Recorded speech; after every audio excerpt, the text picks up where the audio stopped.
오늘은 집값 문제에 대해서 얘기를 해보려고 합니다.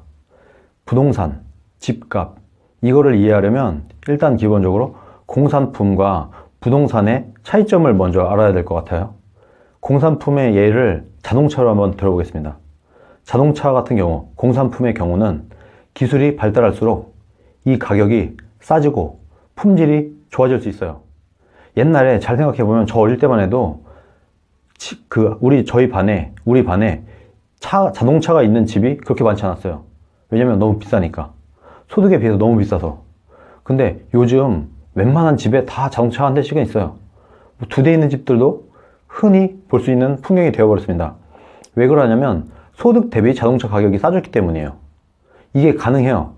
거의 이론상으로는 거의 무한정 가능해요. 나중에는 지금의 1억짜리 정도의 수준의 차가 시간이 지난 다음에는 1,000만 원으로 내려갈 수도 있는 거예요. 실제로 그렇거든요. 지금 우리나라에 아반떼, 소나타 이 정도의 차가 옛날에 아주 비싼 거의 집 한 채 가격과 맞먹는 그런 차들보다 더 좋아요. 성능이 훨씬 좋아요. 차 크기도 비슷해요. 이 정도로 값이 싸졌다는 겁니다. 근데 집도 기술이 발전할수록 기본적으로 집의 구조나 집의 성능이라고 할까요? 집에도 그런 게 있겠죠. 이런 거는 점점 좋아지고 가격도 다운이 될 수 있습니다. 그런데 부동산은 공산품과 달리 땅이라는 대지라고 하는 한계가 존재를 합니다. 말하자면 공산품은 자동차를 10만 대, 20만 대, 100만 대 계속 찍어낼 수 있어요. 근데 부동산은 필연적으로 땅을 필요로 하기 때문에 땅을 무한정 늘릴 수는 없잖아요. 거기에다가 땅을 늘린다, 바다를 개척해서 만을 만들고 이럴 수는 있는데 그 땅과 정말 우리가 살기 좋은 도심에 있는 땅과는 또 다른 땅이죠. 자동차는 돌아다닐 수 있어요. 말 그대로 공산품은 움직여요.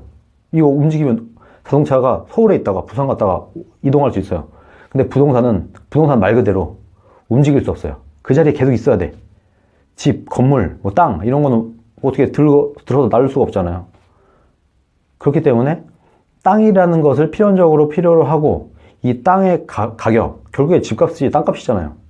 집값이 아니죠. 이 집이라는 그 건물의 가격보다는 이 땅값이 결국엔 집값을 가장 크게 좌지우지하는 건데 이 땅에 있다는 겁니다. 그래서 땅을 무한정 늘릴 수 없어요. 그래서 이 땅을 늘릴 수 없는 이 부동산의 특성상 집값을 내리려면 우리는 몇 가지 선택을 할 수 있습니다. 첫 번째, 고도 제한을 풀어서 건물을 높게 지면 돼요. 그럼 같은 땅에 더 많은 집을 지을 수가 있죠. 그럼 집값이 내려갑니다. 공급이 많아지면 가격이 내려간다는 이 경제의 아주 간단한 원리에 의해서 고도 제한을 어느 정도 완화해서 높은 건물을 많이 지면 집값은 내려갈 수 있습니다. 그리고 또 하나가 지역 규제를 푸는 거예요. 여기는 원래는 건물을 지을 수 없는 땅인데 여기에 건물을 지을 수 있게 허가를 내주면 거기에 또 집이 올라가겠죠. 말하자면 집의 개수를 늘리는 공급책을 펴게 되면 집값은 떨어집니다. 강남이라고 다를 것 같으세요? 강남에 지금 집이 예를 들어서 한 10만 개가 있다. 강남에. 이걸 20만 개로 늘리면 집값이 안 떨어지고 배기겠습니까?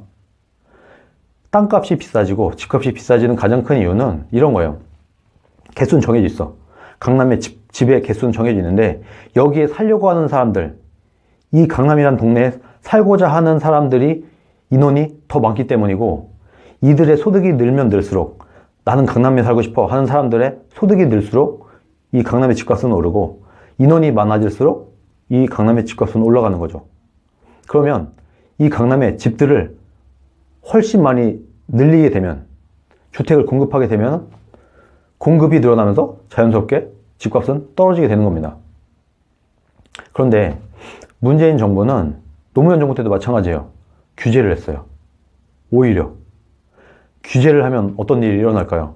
집으로 돈 벌면 안 돼.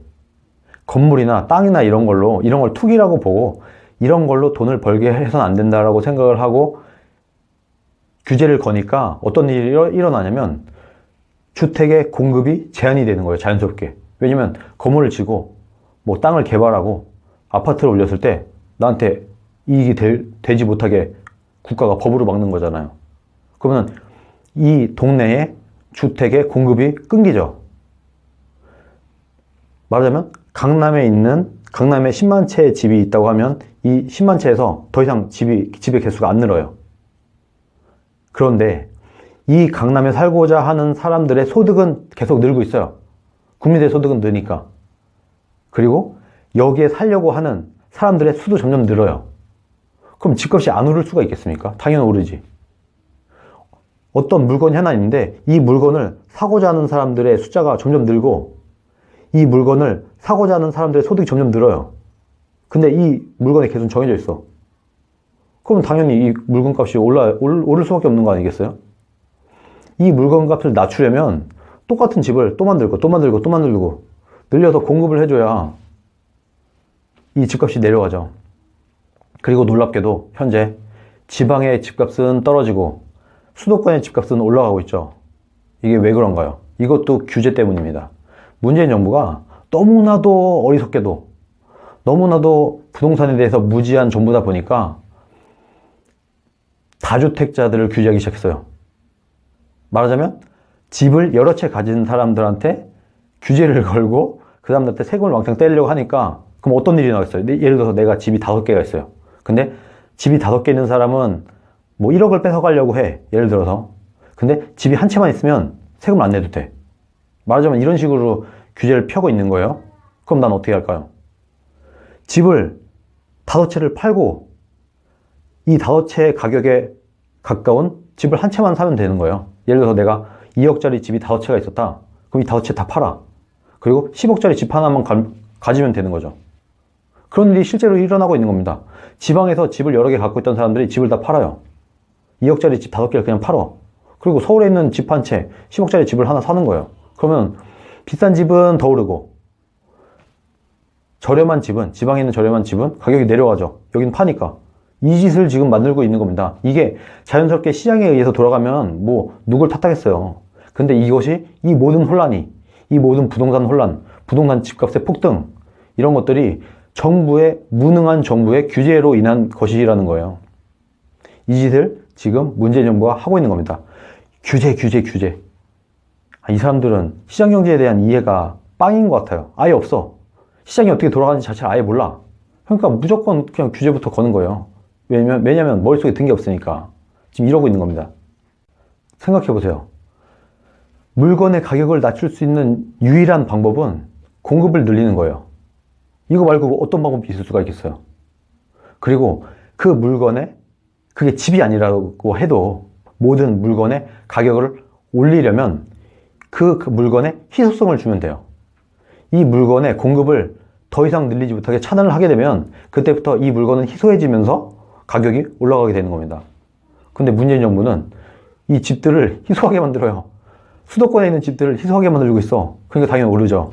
그리고 가뜩이나 그렇게 비싸지 않은 지방에 있는 집값은 더 떨어뜨리게 뭐 본인이 의도하지 않았을 수는 있어요. 근데 어쨌든 결과는 그렇게 돼 있다. 그런 겁니다. 그런데 집값을 사실 무한정 낮추기도 경제적으로 볼 때 쉽진 않아요. 물론 할 수 있어요. 만약에 내가 제가 저한테 그 결정권이 주어진다고 하면은 어떻게든 잘 조절해서 서서히 집값을 낮추는 정책을 펼 수 있어요. 그런데 너무 급격하게 집값이 떨어지게 되면 우리나라 경제에 큰 타격을 주기 때문에 확 집값을 떨어뜨리는 것도 사실 문제가 있습니다. 예를 들어서 서울, 경기도에 있는 집값이 3분의 1, 절반 이렇게 빠진다고 쳐요. 그럼 어떻게 되겠습니까? 자신들의 자산이 반토막, 3분의 2토막 나는 경우가 발생을 하게 되면 그만큼 우리나라의 국부가 어쨌든 증발하게 되는 이런 효과를 일시적으로 주면서 대한민국 경제에 큰 혼란이 오게 됩니다. 그래서 부동산 정책은 가격을 낮추는 것이거나 가격을 높이는 것이거나 기본적으로는 좀 조심해야 된다. 정부가 할 때는 조심해야 되고 기본적으로는 집도, 땅도, 아파트 이런 주택 같은 경우도 기본적으로 정부가 어떻게 쥐고 흔들려고 하지 말고 시장에 맡기는 것이 옳다. 시장에 맡기면 어련히 알아서 너무 비싼 물건은 그것에 대한 공급자들이 나타나면서 자연스럽게 그 가격이 조정이 된다. 이것을 문재인 정부의 청와대 누구라도 좀 이해를 하길 저는 바랍니다.